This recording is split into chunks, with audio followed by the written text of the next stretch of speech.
Hi everyone, I'm Chris Hernandez, your City Communications Director, and this is the weekly report.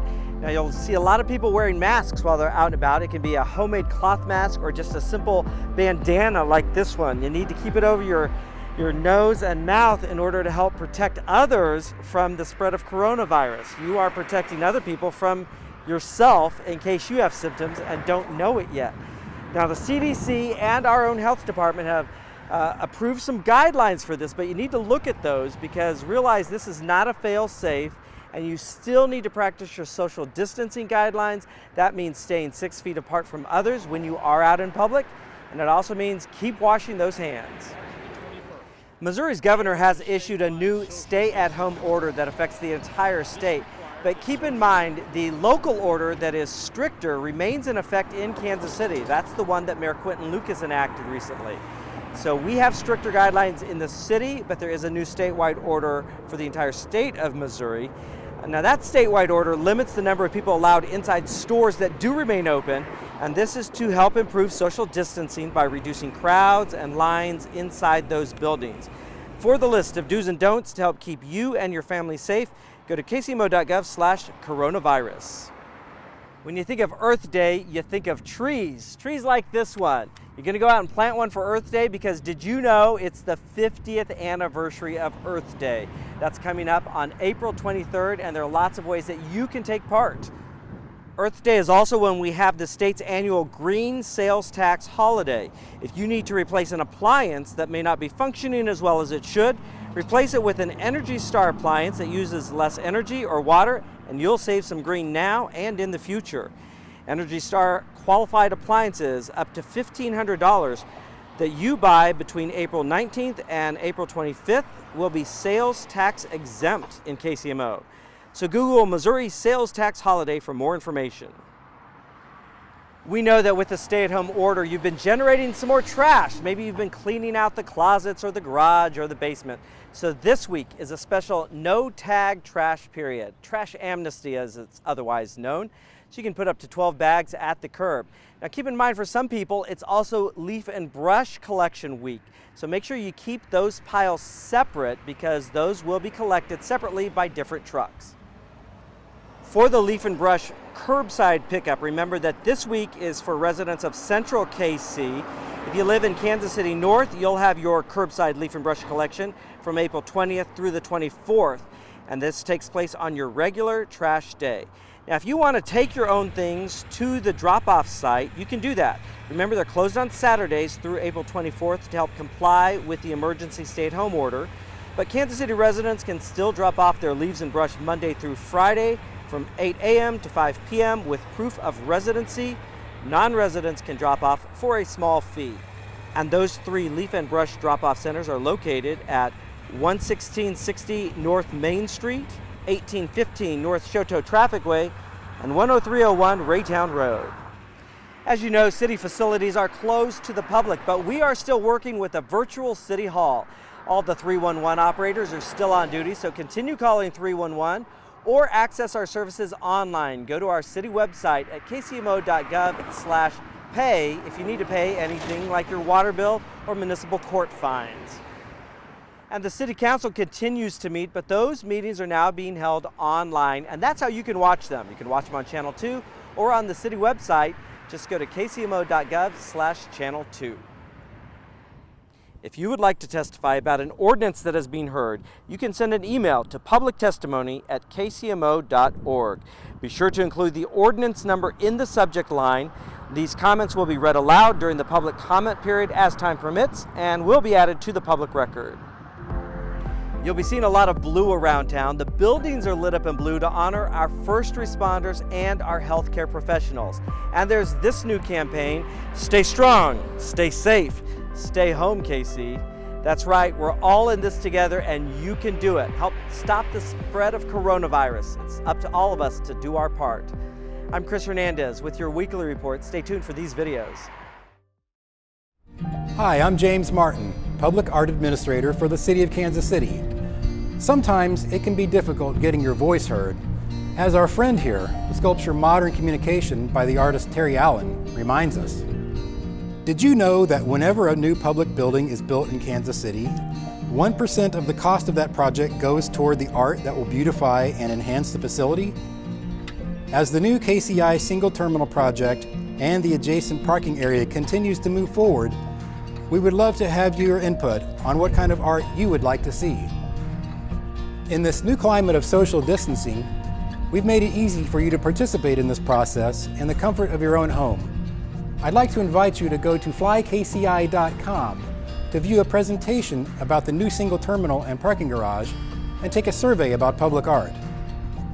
These art installations will be the biggest 1% for art projects ever in Kansas City's history. Your input will help guide us as we make decisions about the art that will be seen by millions of passengers at the new KCI terminal. Thank you. Hello, I'm Sergeant Ward Smith of the Kansas City, Missouri Police Department. I work in the Firearms Training and Tactics section of the Training Division. I've been asked to speak to you today regarding some of the stress each of us is feeling due to the recent outbreak of the coronavirus. I'm going to explain a simple technique called tactical breathing later on in this video. This technique can be useful for anyone facing a stressful situation. Each of us has routines in our daily life. The majority of the time, these routines allow us to handle the responsibilities of our day-to-day life. When a situation comes along and requires us to change our routine, it might be something as simple as a minor road detour on the way home, or it could be something major like what we're all dealing with now. When faced with an issue like the coronavirus, our brains go into overdrive in an attempt to process all the information that we're being bombarded with. We have a strong desire to return ourselves and those we care about to a state of normalcy. The inability to do that can cause a tremendous amount of stress in our lives. Fortunately, there's a way to defeat that stress and allow our brains to return to a problem-solving mode. We teach and coach our officers to use a technique called tactical breathing. By taking control of your breathing, you can reduce your level of stress. This breathing strategy has been used by police officers, the military, and first responders to regain a sense of control and manage stress. Tactical breathing is accomplished by focusing on your breathing in a particular way. You start by breathing in and slowly counting to 4. Try to visualize each of the numbers as you count. As soon as you get to 4, you pause, holding your breath, and again slowly count to 4. You then exhale, again counting to 4, and at the bottom of your breath, hold it for another count of 4. You repeat this cycle of controlled breathing for a minimum of at least 5 cycles, but we would urge you to continue to breathe until you feel a sense of calm and control come back into your life. The science behind this is solid, but the bottom line is it works. Our department has seen numerous benefits from the use of this technique, and members both on and off duty have been able to accomplish some amazing things with the help of tactical breathing. I remember thinking right when it happened, oh God, this is going to hurt. So I remember seeing the effects of the collision afterwards, and like jostling around, and I ended up on my back right next to the car that turned in front of me. Said a couple choice words, and I realized, hey, you got to calm down. So I went into, I tried to refocus. So what I did was I employed the benefits and the tactics that were taught last year in service at the range of the combat breathing. So I inhaled, held it for a little bit, exhaled, held it, inhaled, and then I got on the radio and let the dispatcher know that I was involved in an accident and that I felt that my ankle was broken, and then gave their location, told them I needed an ambulance. And so I broke the transmission, and then I did the breathing exercise again, got back on the air, gave him some notes about what had happened. I wasn't hysterical. I knew something had happened, but I could focus and I could think through the problem, and part of it was adrenaline, I'm sure. But the other part of it was being able to use the combat breathing and the breathing exercises that were taught to us to refocus and channel. With your help, the Kansas City, Missouri Police Department and its many partners are doing everything we can to help our citizens get through this trying time. We encourage everyone to follow the advice of our healthcare professionals, make good decisions, and focus on taking good care of ourselves and each other.